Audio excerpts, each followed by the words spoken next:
여러분 반갑습니다. 거의 한 석 달 만에 다시 했는데 언제 찾아오나 했는데 또 이렇게 시간 내가지고 찾아왔습니다. 그동안 밀린 것들이 너무 많아서 어떻게 이야기를 해야 될지 되게 좀 시작하는 그 스타트가 쉽지가 않네요. 너무 많은 일들이 있어 왔어서 저번 주만 해도 굉장히 공포의 장이었죠. 물론 인위적으로 만든 거기 때문에 이게 정말로 하락의 순간이다라고 그렇게 이야기할 수가 없었습니다. 그럼에도 실제로 내 돈이 계속 까이고 있고 선물하시는 분들은 뭐 두말할 것도 없죠. 자기의 자산이 폭락 직전까지 가시는 분들이 수두룩했기 때문에 텔레그램 방에서 그냥 이렇게 그냥 곡소리가 들리는 정도가 아니고 많은 그 텔방을 운영하시는 운영자분들도 거의 뭐 카피큘레이션을 했다. 이렇게 봐도 무방할 정도로 굉장한 공포의 시간, 좀 공포라고 좀 부르기가 좀 그렇긴 한데 아무튼 불편했던 시간이었습니다. 트럼프가 언제까지 어디까지 계속 이런 식으로 자신의 국가의 주식 시장과 세계의 등을 돌리고 국가의 어떤 그 깡패로서 타 국가의 어떤 자본이나 시장 마켓 능력을 빼앗는 그런 주먹구구식 논리의 관세 전쟁을 언제까지 할 수 있을까? 그게 좀 되게 관심사였고 굉장히 많은 일들이 있었잖아요. 뭐 나스닥도 얼마나 빠졌는지, S&P도 얼마나 빠졌는지 계속 저도 핸드폰을 보면서 그 생각을 놓지 않았던 것 같아요. 며칠 동안. 그만큼 힘들었었습니다. 뭐 어쨌든 힘든 건 힘든 거고 그럼 일단 어떻게 힘들었었는지 좀 정리를 한번 해보고 다음으로 좀 넘어가도록 할까요? 결론적인 것만 말씀드리면은 아직까지도 이 관세 전쟁은 끝나지 않았습니다. 다만 이제 이전의 관세 전쟁이라고 한다면 정말로 불확실성이었거든요. 누구한테 어떻게 때리고 어떻게 할 건지 그리고 얼마나 갈 건지 이런 것들이 아직 그 질서정연하게 뭔가 나온 게 없었는데 그런 윤곽들이 지금은 어느 정도 드러났다. 그래서 제 생각에는 이제부터는 반등이라고 얘기할 수는 없지만은 정세적으로 정치적으로는 조금씩 이제 자리가 잡혀가고 있고 트럼프 정부가 원하는 그 저의가 뭔지 그 뜻이 뭔지 방향성이 어느 정도 좀 시장이 좀 그 임팩트를 받고 이제 조금씩 적응을 해 나가는 그런 단계가 아닐까 생각합니다. 그래서 뭐 최근까지는 이제 여러 국가들 대한민국도 마찬가지고요. 여러 국가들에 대한 그 관세율을 리스트를 뽑아가지고 뭐 내놨고요. 물론 그 계산 방식은 굉장히 좀 터무니없는 부분이 있지만은 엿장수 마음 아니겠습니까? 그들이 그렇게 생각을 한다면은 뭐 받아는 드려야죠. 뭐 베트남이나 뭐 기타 국가들도 조금씩 이제 트럼프 정부와 상의하는 그런 모습을 보이고 있고 반대로 이제 중국 같은 경우에는 미국의 그 어떤 관세에 대해서 불합리함을 표출하고 역으로 또 관세를 때리는 그런 이제 옥신각신하는 모습이 많이 보였는데 지금 이제 현재가 약간 그런 상황이죠. 그런 상황에서 다른 국가들은 조금씩 이제 그 어떤 세율을 맞추려고 하는 그런 노력이 보이고 중국은 저항을 하는 모습을 보여주면서 정세가 어느 정도 이제 형국이 확실히 이제 윤곽이 잡히게 되는 것 같아요. 실제로 트럼프가 원하는 것도 가장 그 메인 포커스는 결국에는 그 중국이잖아요. 이런 식으로 이제 중국을 때리면서 AI라든지 기타 그 먹거리 산업들에 대해서 좀 더 자신의 그 발을 올릴 수 있는 그런 위치를 도달을 하려고 하는 것 같고 근데 그렇다고 해서 관세가 지금 완벽하게 정리가 된 상황은 아니에요. 그러니까 제 생각에는 지금 우리는 딱 그 중간에 있어요.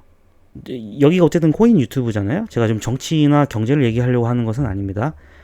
크게 보면은 이제 그 알트 불장이 이제 연말까지 우리가 봐야 되잖아요. 또는 이제 하락의 그림자가 두터워지는 내년 초까지 이렇게 그렇게 본다면은 이제 막 시작을 할 수 있는 그런 위치에 있어요.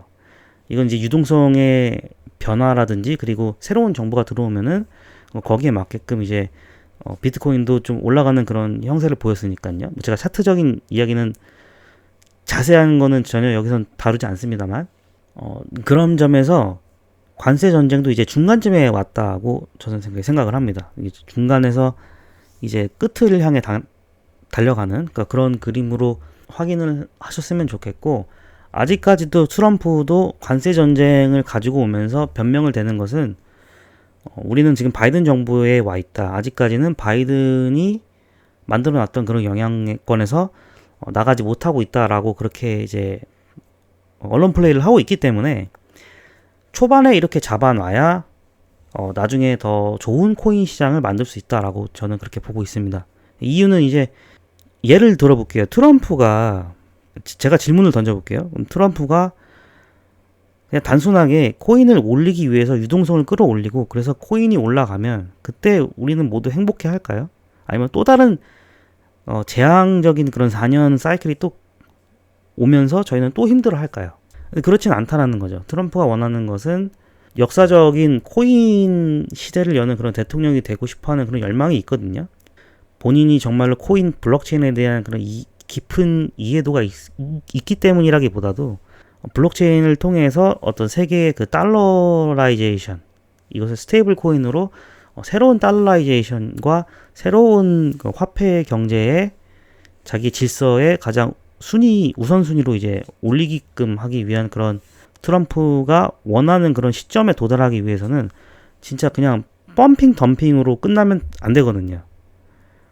그래서 ETF 비트코인을 시작으로 앞으로 이 비트코인을 갖고 어떻게 준비 자산을 어떻게 활용을 할 것인지, 어떻게 할 것인지에 대한 그런 긴 여정이 있을 건데, 우리가 그 트럼프 당선 초기에 너무나 많은 그 펌핑이 일어났지 않습니까? 네, 그 이후부터 만약에 오늘날까지 알트코인이 10배 또는 50배 이렇게 올라서 거품이 형성이 됐었을 때 그게 과연 트럼프 정부가 원하는 그림이었을까 하는 거죠. 그게 저의 이 코인 시장을 보는 제 시점입니다. 지금은 이제 이런 형국이 좀 힘들지언정 결국에는 우리가 이겨내야 하는 도전이다. 그렇게 좀 받아들였으면 좋겠고, 이렇게 힘든 것을 겪었을 때 그 이후에 우리에게 돌아오는 그런 보상이 얼마나 달달할까, 그걸 한번 좀 생각을 하시면서 버티시면은 도움이 되지 않을까 생각합니다. 물론 이제 본인이 버틴다고 생각을 하셨을 때요, 포기를 하실 거면 지금 나가는 것도 나쁘지 않습니다. 어차피 기회는 또 있을 테니까요. 살면서 기회가 3번 찾아온다고 하는데 저는 10번 이상, 20번 이상 찾아올 수 있다고 생각합니다. 코인을 하면은 요즘에 여러 가지 그 차트들이나 지표 이렇게 되게 많거든요. 요즘에 유튜버분들 너무 많이 생겨가지고 제가 굳이 유튜브를 해야 되나 그런 생각을 많이 합니다. 적어도 4년 전 저번 사이클까지만 해도 유튜버분들이 이렇게 많지 않았거나, 아니면 그냥 잠깐 돈 좀 벌기 위해서 내가 돈이 벌리니까 내가 투자를 잘하는 줄 알고 그래서 여기 들어와가지고 유튜브를 하시는 분들이 굉장히 많았어요. 실제로 자기 자산도 뭐 10배 이상 불리는 그런 분들이 계셨기 때문에. 근데 그럴 거보다도 지금 유튜브는 어떠냐면 정장을 입고 넥타이를 메고 유튜브를 하시는 분들이 굉장히 많아요. 대표직에 앉아 계시면서 이런 어떤 투자사를 운영하시는 분들이 실제로 유튜브를 하시거나, 원래는 주식이나 이런 것들에서 이제 정평이나 이름을 날리고 계신 분들이 또 이제 코인에 들어오셔가지고 코인 자칭 전문가분들 또는 진짜 전문가분들이 코인 얘기를 많이 하세요. 그러다 보니까 그분들이 또 저보다 나은 부분이 또 많거든요. 실제로 코인에 대한 애착은 서로 조금씩 견해나 다를지언정 지표라든지 그 데이터를 모으고 그것을 전달하는 그 능력은 저 같은 유튜버가 일자리가 없죠. 그러다 보니까는 저도 그냥 보기만 하고 눈팅만 하고 이제 굳이 내가 유튜브 영상을 올리지 않았었거든요. 제가 특정 코인을 좀 지지하거나 홀딩하고 있는 게 있기 때문에, 이 바이프로스트죠. 그래서 더더욱 그냥 조용히 이제 그 때를 기다리면서 그냥 방송을 쉬고 있었는데, 아무튼 이제 그분들이 이야기하는 것 중에서 가장 많이 언급이 되는 것이 이 M2 선행 지표입니다. 10주로 이렇게 놓고 같은 선상에서 보면은 그 10주 차이를 줄여가지고 비트코인과 M2 지표를 같이 보면은 따라가는 부분이 있다. 그렇게 얘기를 해서 우리가 이제 이걸 많이 맹신을 하고 있죠. 틀렸다는 것은 아닙니다. 저도 이 부분에 대해서 혹시 모르잖아요. 그래서 기대를 많이 하고 있고, 또 트위터에서 그렇게 계속 이야기를 하면은 또 이것들이 결국에 언젠가 사실이 되거든요. 뭐 RWA도 그랬고, 디파이도 그랬고, NFT도 그랬어요. 그래서 이제 이렇게 하면은 이제 개미들의 주머니를 이제 꺼내게 되는 그런 자신감과 원동력이 또 생기게 되는 거니까. 그래서 이제 이런 면에서 우리가 이제 또 많은 기대를 지금 하고 있고요. 굉장히 많은 지표 중에 하나입니다. 그리고 이제 비트코인을 소위 그렇게 이야기를 많이 하죠. 골드는 비트코인의 비트코인이고 비트코인은 골드의 알트코인이다라고 해서 골드가 먼저 이렇게 치고 올라가면 그 다음에 비트코인이 자리를 잡는 그런 모습들을 좀 많이 보여줬다라고 하는 그런 지표가 있어요. 그래서 근데 이거는 M2랑 같이 제가 가장 많이 신뢰를 할 수밖에 없지 않냐라고 생각하는 그 지표들 중에 그 두 가지입니다. 그 외에도 무슨 뭐 되게 많은 지표들이 있는데 제가 지금 뭐 말하면 뭔가 좀 철자가 틀릴 것 같아서 얘기를 못 하겠는데 굉장히 많은 지표들이 있죠. 그 지표들을 제가 하나하나씩 보고 그거를 고개를 끄덕일 수는 없었는데 이것들은 역사적으로 봐도 또는 그 인지적으로 봐도 그럴듯해요. 왜냐면 골드가 결국 비트코인과 약간 비슷한 위치에 있잖아요. 비슷한 그 맥락, 비슷한 컨셉이기 때문에 이 부분에 있어서도 골드로 먼저 돈이 들어가고 그 다음에 비트코인이 그 자신감을 받고 올라가는 부분이 논리적으로 봤었을 때 크게 틀리진 않다라는 부분이 있고요.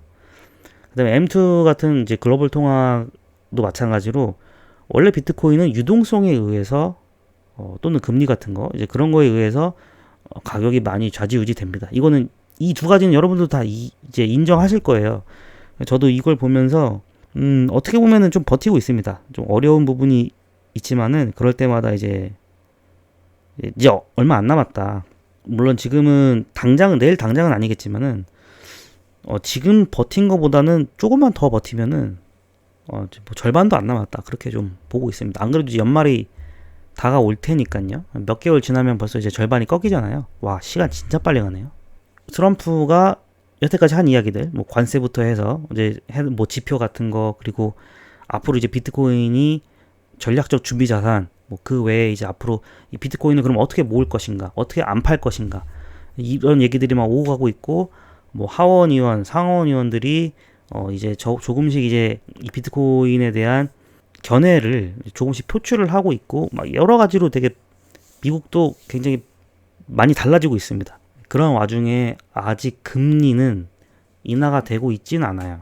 패드의 그 제롬 파월도 상당히 그 정치하고는 굉장히 거리가 멀게끔 스탠스를 잘 유지하고 있거든요. 그래서 저는 제롬 파월 자체는 연준 의장으로서 굉장히 좋은 인물이다라고 평가를 하고 싶은데 투자자 입장에서는 지금 상황이 아직까지도 시장이 불확실하게 되는 그런 요인 중에 하나거든요. 저 사람 때문에.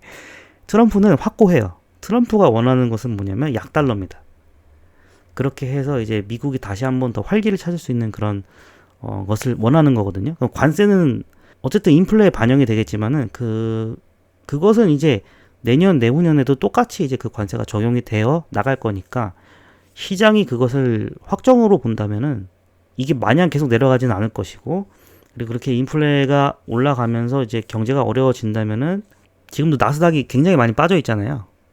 본인이 이제 트럼프가 당선됐을 때 하고 비교하면은 이제 이거를 트럼프가 미 연준 의장에게 어떻게 보면은 압박을 가하고 있는 거죠. 아니 어떻게 보면은이 아니고 실제로 뭐 트위터에도 저렇게 이제 뭐 정치 그만하고 금리 내리자 뭐 이렇게 대놓고 이야기를 하는 정도니까요. 정치는 누가 하는지 모르겠지만 아무튼 그래서 패드가 몇 개월 안에 금리를 인하한다 또는 인하를 할 것이다 라고 확정이 되는 순간 앞에 얘기했던 저희가 지금 관세 전쟁의 중간쯤에 와 있다고 했는데 그 이후부터는 그 중간쯤이 꺾일 거예요. 이제부터는 후반으로 갈 거라고 생각합니다. 그때부터는 저 같은 경우에는 이제 모든 준비를 다 끝마쳐야 된다. 적어도 포모가 오지 않으려면은. 그렇지만 정말 현명한 분들이라면 뭐 나름의 또 대책이 있을 것이고 시장이 확실히 올라갈 때 그때 해도 늦지 않거든요, 사실. 그래서 올라간다는 그런 지표적인 것과 뭐 거래량이라든지 RSI라든지 이런 것들을 다 보면서 실제 그 정세가 상승이다라는 것이 시그널이 확실히 왔었을 때 그때 들어가는 것도 훨씬 더 좋은 전략이다라고 생각합니다. 그래서 우리가 알트 시즌에 대한 이야기를 계속 지금 하려고 하고 있잖아요. 알트 장이 오기 이전에 일단 이거부터 얘기할게요. 알트 장은 와요. 왜 오는지는 뭐 간단한 얘기니까 길게 설명 안 하고 뒤에서 제가 이야기를 할게요. 오늘 그 만트라라고 하는 RWA 쪽 제2의 루나 사태인 것처럼 엄청나게 많이 폭락을 했어요. 물론 이제 한국 분들은 잘 모르실 거예요. 상장도 되어 있지 않고요, 국내에. 텔레그램방 정도 이렇게 찾아보시는 분들 아니면은 옴에 대해서 잘 모르셨을 거고, 저도 사실 그렇게 관심이 있는 코인은 아닙니다. 보니까는 뭐 시총이 뭐 몇 조이고 엄청 올랐더라고요.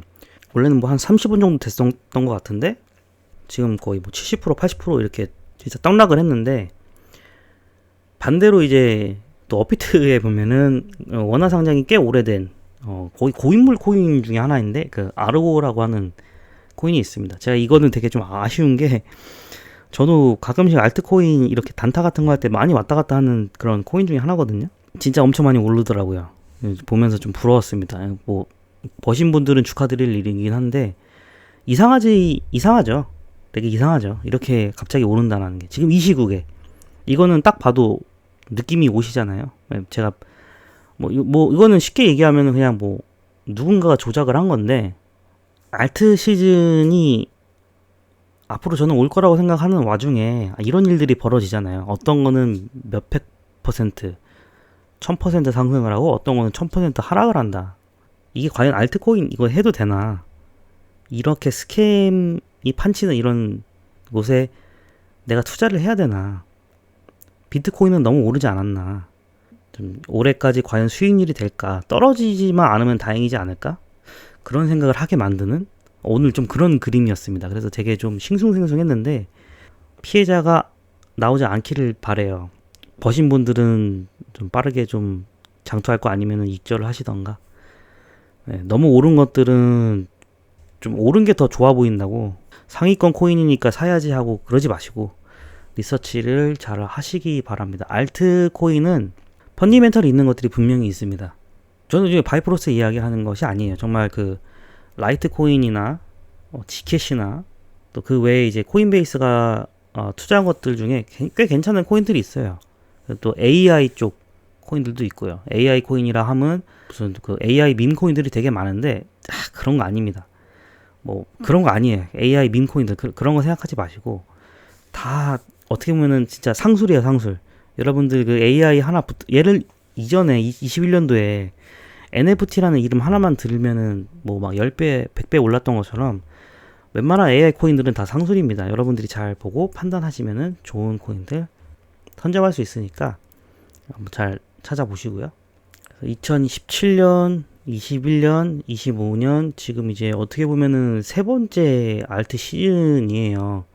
2012년은 사실 비트코인 시즌이지 2012년은 알트코인 시즌이라고 볼 수는 없으니까 이번에도 찾아오느냐 이거를 생각을 하시는데, 저는 분명히 올 수밖에 없다라고 생각합니다. 이게 라울팔이죠. 라울팔님이 먼저 했던 말인지 제가 정확하게 모르겠는데 바나나 존이라고 합니다. 이제 아이스하키 모양처럼 위로 쭉 올라가는 이제 그런 시즌이죠. 우리가 모두 기다리는 게 사실 저거잖아요. 저거예요. 중간에 뭐 디파이, 중간에 RWA 이런 게 아니고 진짜 알트코인만의 시즌.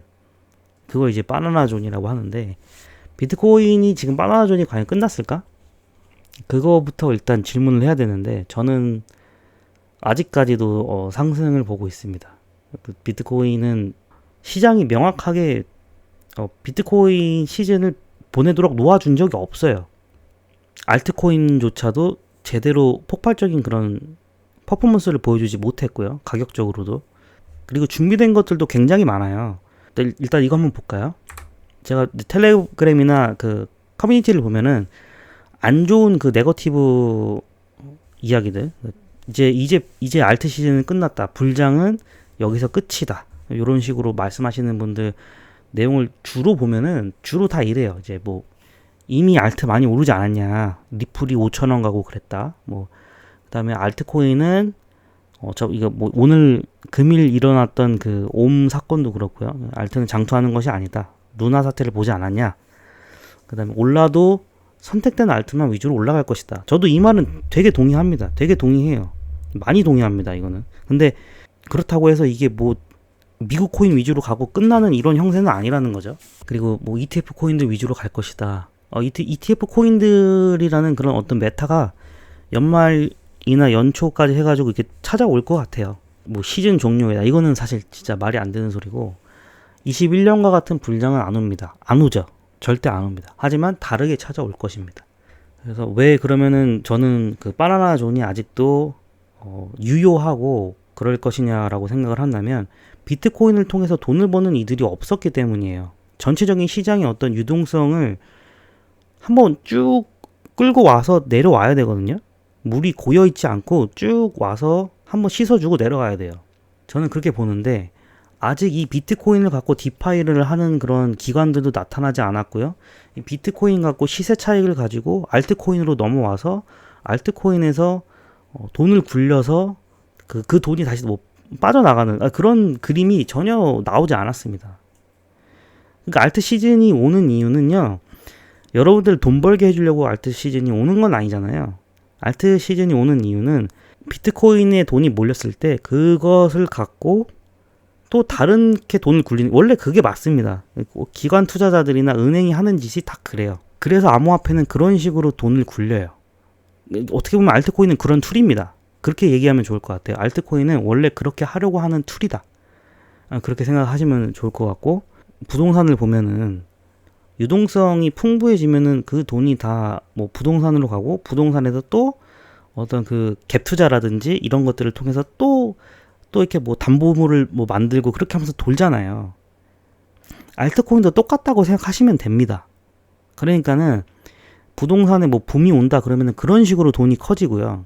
비트코인에 돈이 온다 그러면 그런 식으로 알트코인도 돈이 커지는 거예요. 근데 그걸 안 한다고요? 왜 안 하죠? 그러면 본인만 안 하고 다른 사람들 하면 본인 안 할 건가요? 아니잖아요. 기관도 똑같아요. 그 고래들도 다 똑같습니다. 그렇게 스마트머니 이용하는 거예요. 그래서 알트 시즌이 온다라는 겁니다. 그렇게 오기 위해서는 지금 우리가 관세 전쟁의 중간에 와 있고, 이 상황에서 이제 앞으로 후반기에 가게 되면 관세가 어느 정도 정리가 되겠죠. 그럼 관세가 정리가 되면 시장이 확신을 갖게 되고 관세가 다 반영이 될 겁니다. 그쯤 해서 알트코인은 이제 ETF가 이제 생기게 되겠죠. 라이트코인부터 해서 여러 가지. 이더리움은 이제 스테이킹 ETF가 이제 나올 것이고, 그렇게 되면서 알트코인에 대한 미래가 엄청 희망찬란하게 그려질 거예요. 그뿐만이 아닙니다. 그때 21년도도 마찬가지였어요. 알트코인이 준비한 어떤 프로젝트들이 전부 막 나왔어요. 갑자기 메인넷이 나오고요. 갑자기 평소에는 볼 수 없었던 파트너십들이 나와요. 그때는 뭐 지금은 그 자극이 별로지만은 그 당시에 뭐 구글, 마이크로소프트, LG, 삼성 이런 것들이 나왔었고요. 뭐 그 외에도 갑자기 뭔가 뭐 큰 업데이트가 이루어진다든지 그런 것들이 꼭 상승장 때 줄줄이 막 나왔어요. 선물 보따리 풀듯이. 이번에도 똑같습니다. 연말에 알트코인들이 준비한 것들 많이 풀어낼 거예요. 그런 부분이 있고요. 그 다음에 아까 얘기했던 페드 금리 인하가 분명히 올 것입니다. 그럼 이것들이 이제 모여지면은 유동성이 비트코인에 들어가면 물론이고 시장 자체가 확신이 생기기 때문에 좀 더 크게 들어갈 수 있다는 거예요. 그러니까 생각보다 더 많이 들어갈 겁니다. 시장에. 그렇게 저는 생각을 해서 알트 시즌은 끝나지 않았다고 생각하고 과거가 반복될 수밖에 없다고 생각합니다. 인간이 멍청해서라기보다 너무 당연해요. 아니 안 들어가면 돈이 안 되고 돈을 못 버는데 왜 안 해요? 당연히 하죠. 대신에 잘해야겠죠. 그리고 이번에는 그렇게 해서 살아남을 수 있는 그런 투자가 돼야지, 죽기 싫어서 죽을까봐 알트 시즌이 그냥 안 온다고 하고 치부해버리고 등을 돌린다면은 그냥 저는 이 시장을 떠나는 것이 맞다고 생각합니다. 아니면 정말 비트코인만 투자를 하든가. 이 사이클 주기가 오는 이유가 단순히 차트적인 이야기가 아니에요.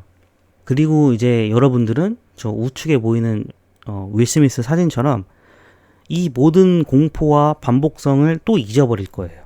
저도 마찬가지고요. 사람은 원래 좀 이렇게 망각의 동물이니까. 그리고 또 우리는 2029년에 다시 보게 되는 그런 사이클을 또 반복하지 않을까. 그래서 어쨌든 여기까지 제 이야기를 한번 풀어봤고, 그러니까 그래서 이제 썸네일에서 마찬가지로 변동성이 엄청나게 커질 것이다. 그리고 지금도 마찬가지로 변동성은 계속해서 나타나고 있고요. 어떻게 보면 이런 변동성을 좀 즐기시는 게 여러분들 멘탈에도 좀 도움이 많이 될 것 같아요. 여기까지 이야기를 해서 제가 갖고 있는 알트 시즌에 대한 확신성을 좀 표출하고 싶었고요. 영상 끝까지 봐주셔서 감사드리고요. 저는 다음 영상에서 다시 한번 찾아뵙겠습니다. 감사합니다.